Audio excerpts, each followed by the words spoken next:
Everybody is here, so I will start sharing my slides. Well, welcome to the uveitis and ocular inflammatory disease support group. Tonight's meeting will be on dry eye and uveitis. I'm Frances Foster. I'm a moderator as well as the support group chair and facilitator. My job is to provide a safe and welcoming and supportive environment for you to share, learn, and connect to adapt and cope with ocular inflammatory disease. Frances, did you want to share your screen? Oh, I'm not sharing? No. Sorry. Hold on. Thought I clicked share screen. I'm like sharing with myself. Okay, here we go.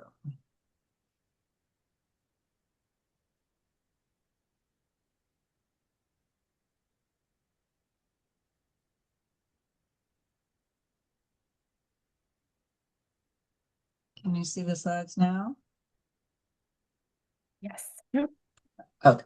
All right, great. So tonight we have the privilege of having the Dry Eye Foundation with us. I will introduce Rebecca shortly, and then Dr. Stephen Anesi from Mercy, former OIUF fellow, uveitis specialist, and on the board with the Ocular and Uveitis Foundation.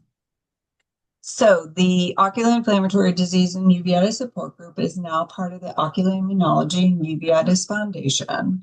Our foundation is a 501c3 not-for-profit tax-exempt organization founded by Dr. C. Stephen Foster in 2005. Our mission is to find cures for ocular inflammatory disease, to correct the worldwide deficit of properly trained ocular immunologists, and to provide education and emotional support for patients afflicted with ocular inflammatory disease and their family and friends.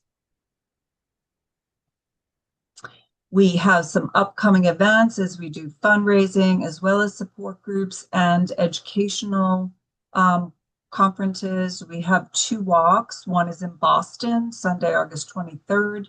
The other is in New Jersey at Verona Park, just outside of New York City. That is Saturday, September 19th. We have our big educational course, which we call the crash course on all ocular inflammatory disease. Patients are invited to attend that, as well as physicians. We also combine a support group with that. That is going to be October 24 and 25 in Newport Beach, California. And then we have an event that we'll be doing, Frontiers of Discovery, for the foundation, and that'll be Friday, November 13 at Harvard Club. So watch out for that. We also have another fundraising coming up in the fall, which is our online auction. So look for the announcement of that on our website.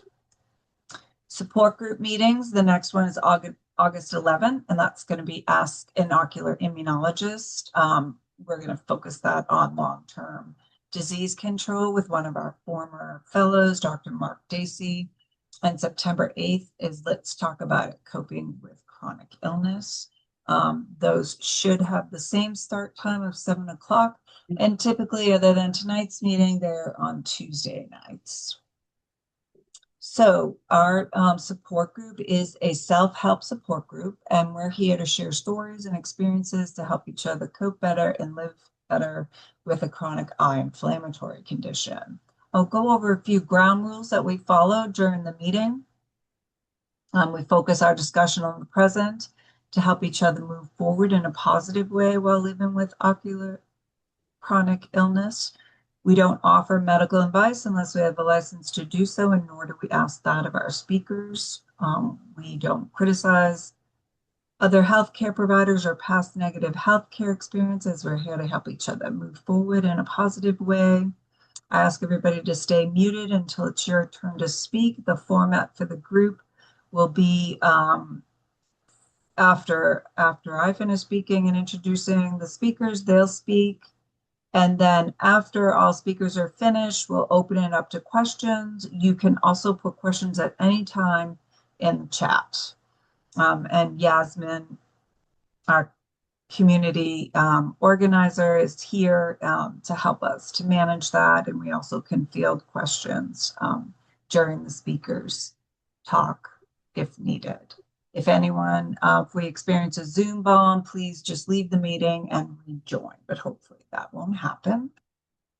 I'd like to now introduce Rebecca Petris from the Dry Eye Foundation in Blasbo, Washington. She is the director of the foundation. The Dry Eye Foundation is a national nonprofit serving patients with ocular surface diseases and ocular surface pain. Rebecca is active in research, advocacy, teaching, and community services for the patient community. She first became involved as a patient advocate after experiencing herself dry eye and chronic corneal pain after laser eye surgery in 2001. She's worked in this field full time since 2005 when she launched the Dry Eye Zone education website and patient portal. The Dry Eye Zone eventually evolved into a 501c3 non-for-profit organization, the Dry Eye Foundation, which she co-founded in 2018. So I will turn over the screen to Rebecca now, and after Rebecca speaks, I'll introduce Dr. Anesi, and he can take over from there, and then we'll open it up for questions. Thank you. Rebecca, you're muted. All right, thank you so much. And I just realized I didn't send you an updated photo. I've obviously gone to my natural gray since then.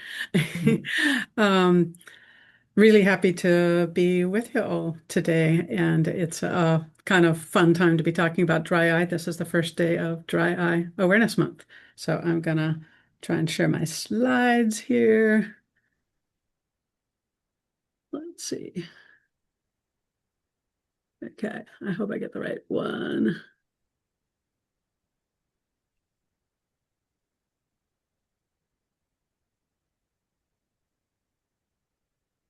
All right, I think that's working. Everybody see the slides showing up correctly there? Yes. All right. All right, so I from the Dry Eye Foundation, we do kind of a range of work within our community and advocating for our community, and just want to share on, some kind of simple practical things today about dry eye and what it means as a kind of comorbidity from a practical standpoint. So a little bit about us. Dry Eye Foundation is a small nonprofit based in Washington State. We've been around a while, only incorporated in the last 8 years, though. On the papers somewhere, I think it says our mission is to improve quality of life for people with dry eye disease, and explains more details about it. But the way we really think about it is making dry eye disease manageable.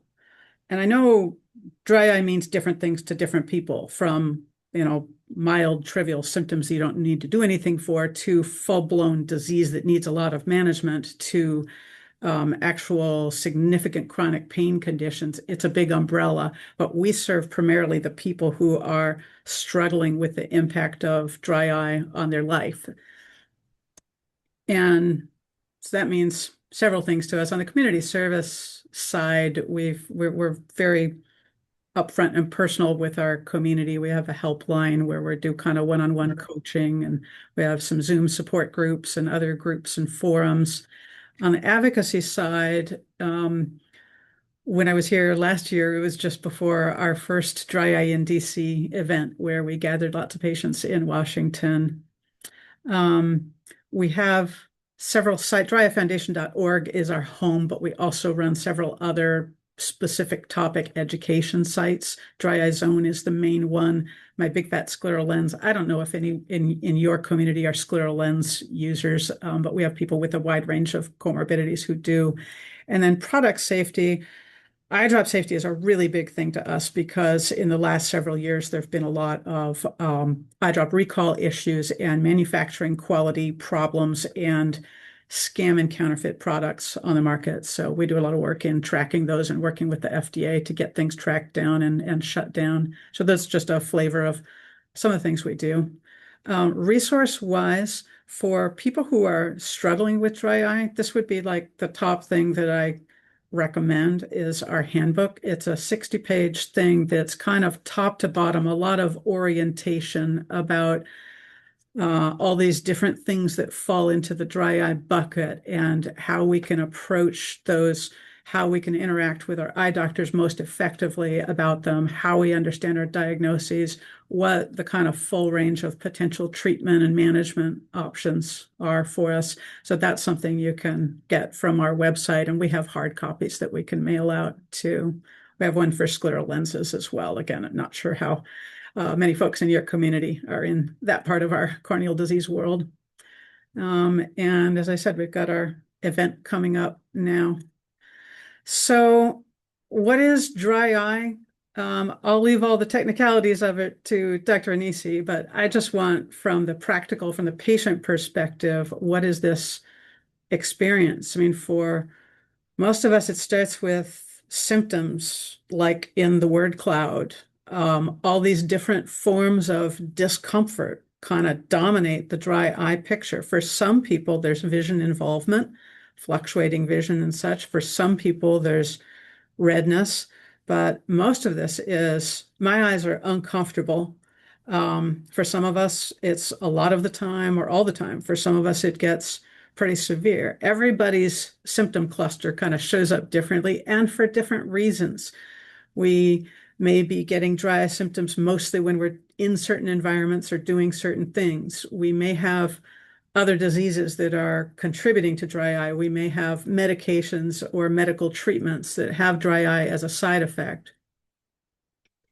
At the Dry Eye Foundation, we actually really don't like using the phrase dry eye at all. It's more of a convenience, but it can get in the way of understanding what's really happening. So we break it into these two pieces, ocular surface disease and ocular surface pain.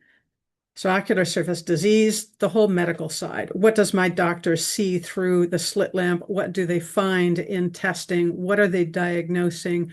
What's a visible or detectable medical condition that they can do something about to preserve the health of the surface of my eyes? And our treatment goals on that side are, to improve or manage disease that's going on. Ocular surface pain is all the everything I'm feeling. For me, it might be my eyes feel really gravelly or gritty. They burn sometimes. For someone else, it might be they're watering a lot of the time.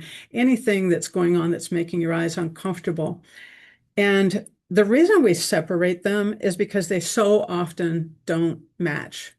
You can have people whose eyes look terrible and they don't feel anything because of nerve damage, where their sensation isn't working properly. But there's a ton of us out there, and this is kind of a large part of who our organization serves, where they feel terrible, but they don't actually look that bad when they go to a doctor appointment, which sets up some interesting kind of communication conflicts in trying to get help. But so there's people that are struggling to get relief for the ocular surface pain side, where their treatments maybe just aren't delivering enough. And the good news, there's lots of non-medical things we can do too to get our eyes more comfortable. So just briefly, again, how we separate this kind of the medical side versus the symptom side, and how do I make my eyes feel better in whatever circumstances it is that I have the most dry eye symptoms.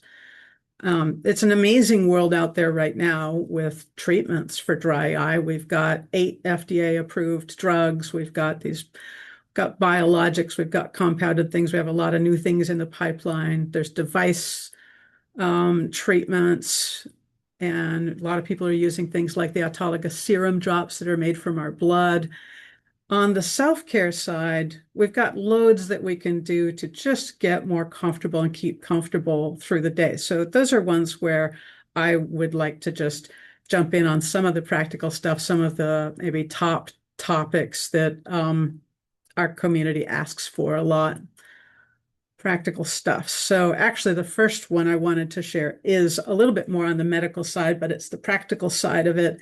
And that is one of the most common questions we're getting from the community is people contacting us because they were prescribed a dry eye drug and they ran into 1,000 hurdles with accessing it and then with getting started using it. So with some help from Beatrice, we created a website or a page with extensive resources to help people through that. I think there's a big shock factor when people get prescribed a dry eye drug. They show up at the pharmacy and they're told $850, please. And they don't quite know how to process that. So we walk through all the possible things that are feeding into the price they're told and what they can do about it and what questions they can ask. And we've also got information for all of the FDA-approved dry eye drugs on which companies have things like copay assistance or patient assistance. We have the links and the phone numbers. It's just all combined in one place there. We also have a bunch of commentary on that site on things that we see tripping people up before they can kind of give a drug a good try. People have a lot of hesitations about starting dry eye drugs. Sometimes it's because of, they become convinced of what it will or won't do based on what they're reading online on social media. But, there may be a bigger picture with information available there. So there's a QR code to that particular tool. It's on the Dry Eye Zone site. One of the other really big things people with significant dry eye struggle with is their computer time. And folks that are working full-time or part-time, this is a huge challenge for a lot of us. So one of the things in our handbook is we've got a lot of advice about how to manage that, quite apart from whatever treatments we need to be on. I think a very simple, frequently overlooked one is screen position. So to the extent you are looking straight at your screen or looking upwards, you're going to be more uncomfortable. If you can get your gaze downwards somewhat, you get more protection for your eyes, less evaporative tear loss. Redirecting and closing those overhead vents can be a big deal as well. Protective glasses are super helpful. And I often wear these like sienna glasses that keep me closed in for more moisture. And when I wear them, it's almost always when I'm at the computer and I've been on the computer for several hours. They're going to keep me more comfortable. And they don't have to be something special. I could take a pair of safety goggles and put them on over my regular glasses and it would do the same job. Some people will use swim goggles, if you're in the privacy of your home. With drops, when we're doing a lot of close work, we like to suggest keeping up rather than catching up, as in don't wait until you're uncomfortable. Get yourself on a little more of a schedule. Put your drops in before you start a new activity or even before like you get in your car for a long drive. Don't wait until you're hurting to use them. Few other tips on there and a couple of links. The blinkingmatters.com site is actually great because you can connect it to the camera on your device and it will measure your blink frequency and tell you, you're staring at the computer and you're not blinking enough. So it can be a good reminder about blinking more. Outdoors, it's summer, we're all outside doing things, and that's a really hard time for people with dry eye. So our basics are lube up and cover up. Keep some lubricant in there and keep your eyes enclosed. Again, some of these protective glasses type things, whether they're the foam-lined sunglasses or the silicone shields. I know a lot of people who've got both, say, the discomfort symptoms and light sensitivity really appreciate visors. Hats. This was one of my favorite pictures. It was from someone who submitted their dry eye triumph story of, how they came through a lot and were not able to go outdoors for a long time. And then were finally able to go back to hiking. Night times are a trouble spot for a lot of people and for different reasons. Some people's lids aren't closing fully, others may have other contributing factors. And again, there it's keep moist and cover up. So eye ointments, over-the-counter eye ointments are the most common thing people use overnight. Not everyone can tolerate them. So I did want to mention on here that Evisia gel is actually the thickest preservative-free lubricant you can get that isn't an ointment. Um, the gels we used to have, well, they weren't preservative free, but they had a mild preservative. The ones like Gentile gel and Systane gel, those have both been recalled and are just not available now. So a lot of our community is relying on the Evisia. Then we've got things like these protective goggles. A lot of people use overnight for extra protection. Some people rely on medical tape. I love to just pass out the tip of plastic wrap. You'd be amazed how much benefit you can get from Glad press and seal. You don't have to sink a lot of money into a goggle to get a little extra protection overnight. Good question, Rebecca. Yeah, You speak about Systane gel. Are you talking about the one in the tube? Was it? yes. So there's Systane ointment, which is also in a tube. That's the greasy, Yeah, but petrolatum I oil. use the gel in the tube So the gel, the um, Systane gel and because they have Gentile a gel gel. drop, but they have gel in the tube. It's like the nighttime gel. Yeah. So those two gels were manufactured at a company in France that um, is going through huge upheaval with a lot of product recalls. And um, all non-expired lots of those gels were recalled earlier this year, along with several other over-the-counter drops. Mhm. Um, the site I mentioned earlier, eyedropsafety.org, we track the status and any kind of safety flags of any over-the-counter, whether it's brand name or generic. We track any safety flags, recalls, warning letters to manufacturers, things like that. So you can look up any product by name there and see if it's in the clear, it should be just like a gray box. You see any red flags on it, it's please avoid. So when those things come out, we're trying to encourage people to go through their drawers and find things that are expired because we know with the gels, those they would go off and on back order all the time. So people tend to stock up on those and, maybe buy 6 months or a year's worth when they're in stock because they go away so often. Then, you may just not know when something is recalled. So actually, that just brings me to that broader topic of the lubricant drops and gels and ointments. That's a huge world for people with dry eye.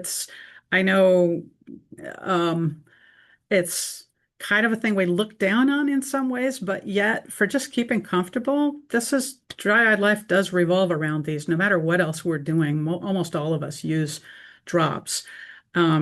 We're kind of a resource about eye drops at the Dry Eye Foundation. I'm a full-on eye drop nerd. I can answer questions on just about anything OTC. So, you can always reach out to us if you want to know things. I think they're hard to navigate, to find what do I try next? What will work best? What will last longest? How do I keep my costs down, which is a concern to us these days because of all of the generic recalls. There was a huge number of generic drops that were recalled earlier this year from a manufacturer in California, of all places. But there are a lot of good drops out there on the market.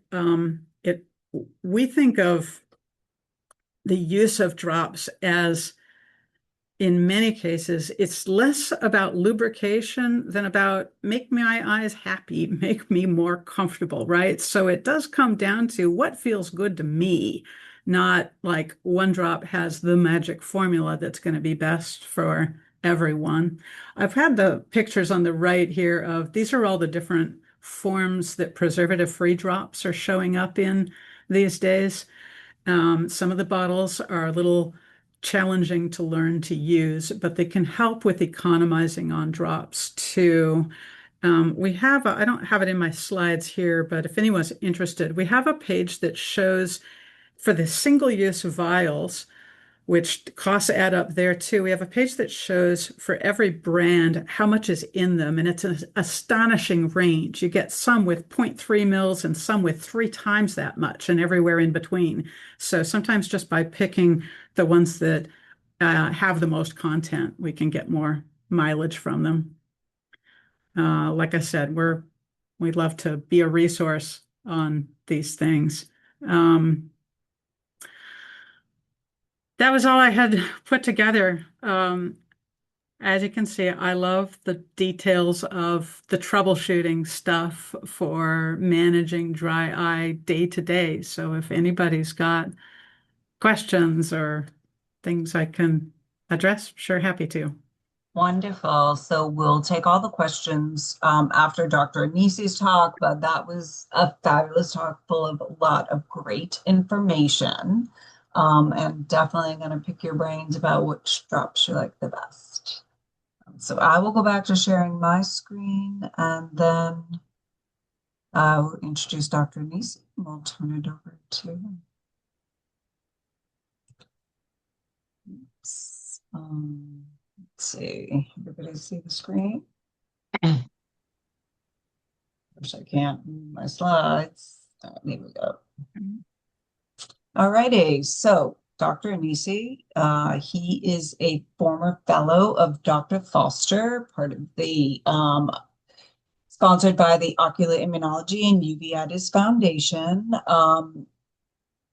And Dr. Anesi got his doctorate of medicine in 2006 at the University of Southern California. He completed his surgical internship at UCLA in 2007 and his residency at Nassau University Medical Center in New York City, just on Long Island. And after completing his residency in 2010, where he served chief resident, he joined Dr. Foster in a fellowship in ocular immunology and uveitis. He was so fabulous that Dr. Foster invited him to join the staff at Mercy. And he not only joined the staff, became a junior partner, but now is a co-owner and co-president and partner of Massachusetts Eye Research and Surgery Institution. Dr. Anesi also sits on the board of the Ocular Immunology and Uveitis Foundation, and he's very accomplished. He loves dry eye and he loves uveitis, and we'll turn that over to him to share his thoughts on the subject. Everybody hear me? Yeah, probably, right? Yes. All right, thanks for that very nice introduction. Can I share my screen? Yes. Let's see. Which one? This one. Yes. So let's see. You guys can see that now, right? You guys are seeing slides? Yes, we're seeing your presenter view. Great, great. Oh, my presenter view. I don't want that one. I want the other one. Hold on. Let's do, how do we do that? How about that? Better? Better. Thanks. All right, good. Perfect. So, no, thanks for having me tonight. I'm happy to talk about dry eye, and I think Rebecca probably hit it all my points already, so I don't really have to give a talk. But she's right. You know, the first thing I think she said was that we don't really call it dry eye. That's a bad way to describe it. Unfortunately, that's what gets thrown out there all the time. And I don't know how many times a day I say this. It's definitely at least one hand, if not two or more hands, that I let people know about this, is that dry eye is more than just one problem. It's what I would consider ocular surface distress or disease or a multifactorial problem that affects the whole surface of the eye. People come in with these symptoms, right? Dryness. And they say, well, what is your symptom? Dryness. What do you mean dryness? Like, let's get more into it. Irritation, burning, itching, redness, foreign body sensation. Oh, there's an eyelash in my eye. How many times have I heard that? Lots. So I get what they're talking about, and I've had these symptoms, so I understand what it feels like. Oddly enough, I don't think blurring is usually mentioned as a reason to come in for dry eyes. People don't realize that dry eyes is one of the most frequent, if not the most frequent cause of blurring. And it is the screen time and the increased, concentration on things where we don't blink that causes that type of thing.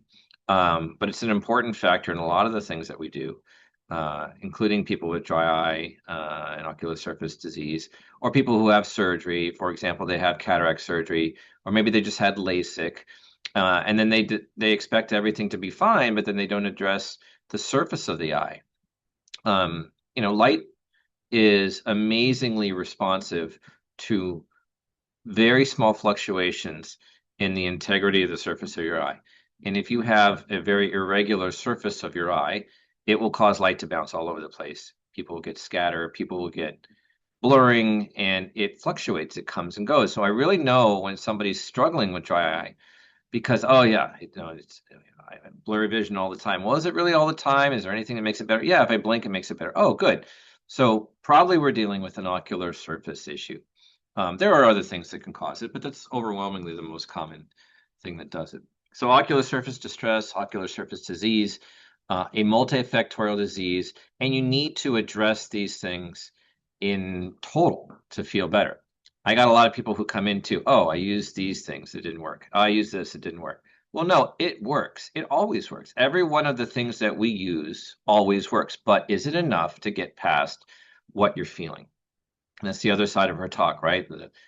You treat the problem, find out what the problem is, and then find out how you feel the pain. How do you make somebody feel better? You're not going to feel better if you have 5 things that cause your problem and you only fix 4 of them. You have the 5th thing that's still sitting there and it's just saying, all right, hey, I'm still here and nobody's paying attention to me, and you're going to still feel lousy. So that's the problem. There's a lot of contributing factors we have to think of. And I mean, I've often literally counted more than 10 reasons any number of people have come in that they have a problem with the ocular surface. Meibomian gland disease, you hear that a lot, blepharitis, rosacea, those are probably the most common things that you hear. Other factors like age, smoking, screen time, huge thing. Your behaviors. What are you doing all the time? When do you get dry? People get dry when they're driving, or when they're looking at their phone, or when they're watching TV late at night after they've been awake all day with their eyes open. They feel better in the morning, or they feel better at night. Lots of different things. We have the lesser common things, but they're very present. Things like Sjogren's, things like autoimmune conjunctivitis like pemphigoid. Maybe a number of patients here have that. People have had herpes in their eye, incredibly common. It causes decreased sensation. And oddly enough, you get drier eyes. And it may not be something that you feel, but it causes the blurring or other things. People get surgery. It affects the nerves on the eyes. People have eyelids that are very, very loose. Oddly enough, there's a pump function that gets tears out of your tear glands and into and across your eyes into the tear ducts. If you have very loose lids, you will not have a proper function of that. It's a genius of design of the eye. Hormonal changes as people get older, particularly women, start to have a problem with this type of thing. Poor lid closure. Sometimes people don't close their eyes at night. They sleep with their eyes half open and they wake up and they have, frank pain. I highlighted specifically 2 things that I did not yet go over, and I find that they are incredibly underappreciated. And I think that my fellows probably get sick of hearing it all the time, but ocular allergy, I believe, I'm starting to think it's almost universal, or that I'm seeing in everybody. But when I then address it and treat it, people feel better. Eye drop toxicity is another one. People use all sorts of drops and they don't realize that those drops are contributing to their problem, particularly people who use it for medical things like glaucoma, or other people use them for dry eyes and they don't realize that even the drops that have preservatives in them are causing their problem. Oh, I feel worse. Why am I feeling worse? So those are things I think that are very, very important. But doctor, I don't have allergies. How many times I hear this and I'm looking in their eye full of allergies? I did this to my nephew the other day when he came. It was like last year, actually, whenever he came. And I looked inside his eye. Geez, Brian, you have all these allergies in your eyes. He's like, really? I don't have any symptoms. And my whole family is full of allergies. There was a 44-year-old woman with 3-year history of very severe dry eye that was sent to me for evaluation to look into whether she had a rare autoimmune conjunctivitis and doing a biopsy on her. So I look, at this woman, and she's got it. I go through all the history, and I asked them to describe their symptoms to me in their words, so I hear what's going on. It's history of sinus burning, and I hear all this stuff. I pay attention to the other things, and these are other diagnoses that were blamed. She blamed blepharitis, of course, Demodex mites. I forgot to even list that because it is a common cause of ocular surface disease. Sjogren's was blamed, COVID. She had been treated with tears, an autoimmune diet, and cyclosporin drops, anti-mite therapy. And she had all sorts of things. But what I thought was she had very obvious signs of allergy, very loose conjunctiva on the surface, a lot of tearing. Oftentimes we talk about follicles and things like this. I've even brought this up to other specialists. And sometimes if doctors don't hear the word itching, they don't think it's allergy. But there's a lot of other signs and things that can imply that. So I asked this woman to start using allergy drops, preservative-free tears, and I asked her to start using an oral antihistamine. So many people deny that they have a history of allergies of any kind. So I asked, do you have allergies? And I hear, oh, not really. I'm like, well, not really or no? Like not really means they do, but it doesn't bother me that much. Allergy patients don't appreciate how much they suffer. I think that's the problem. They're so used to it. It's a 24/7 problem. And they just think it's normal. So you ask them if they have a problem, they say, no, I don't. But they do, and they're just so used to it, it's just all the time. On this lady, had allergy testing done twice. The first round was completely negative. I said, no. The patient ended up asking the doctor to do it again and was super allergic to a whole bunch of stuff. So you'd be surprised. People are really, really allergic to stuff, and it's part of it. I'm not trying to hijack the dry eye talk, but I do think that allergy is a very, very underappreciated reason why people get referred for dry eye and why they end up going to therapy that's much more complicated than simply addressing allergy. So for treatment, I think it's really important, like Rebecca again said, stealing my whole talk, but it's okay. Regular use of therapy. I say this all the time. If you do things as needed, you will always feel like your eyes suck. They're just always going to feel like that. Why do you want to treat only when you have symptoms? I know people are lazy. They don't want to do drops, or people like, I'm tired of it.